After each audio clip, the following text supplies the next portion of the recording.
వీళ్ళకి సపోర్టుగా మళ్ళీ టీజీ భరత్ గారికి సపోర్టుగా మా ఎంపీ గారు ఎవరు బైరెడ్డి శబరి గారు ప్రస్తుతానికి మార్కెట్లో డీజిల్ పెట్రోల్ దొరకడంలే పాపం అయినప్పటికీ కూడా పెట్రోల్ బంకు పోయి డీజిల్ పట్టించుకొని ఆమె తొందరగా పరిగెత్తుకుంటూ దెబ్బ కర్నూలుకి వచ్చి సిద్ధార్థ రెడ్డి గారు రౌడీ గూండా అని మాట్లాడినారు. సంతోషం మేడం శబరి గారు, సంతోషం, మీరు నా గురించి బాగా మాట్లాడినారు, సంతోషం.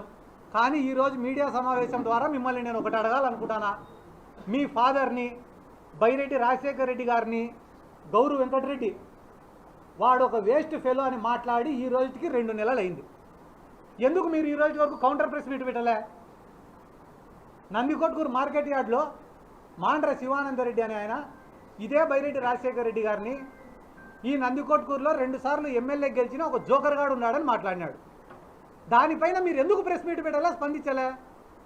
నందికొట్కూరు ఎమ్మెల్యే జయసూర్య గారు ఏమన్నాడు? ఆయన బైరెడ్డి రాజశేఖర రెడ్డికి మా తెలుగుదేశం పార్టీకి సంబంధమే లేదు, అతను చెప్తే ఏ ఒక్క అధికారి కూడా స్పందించాల్సినటువంటి అవసరం లేదు అని చెప్పి 100 మంది ముందర మాట్లాడినాడు.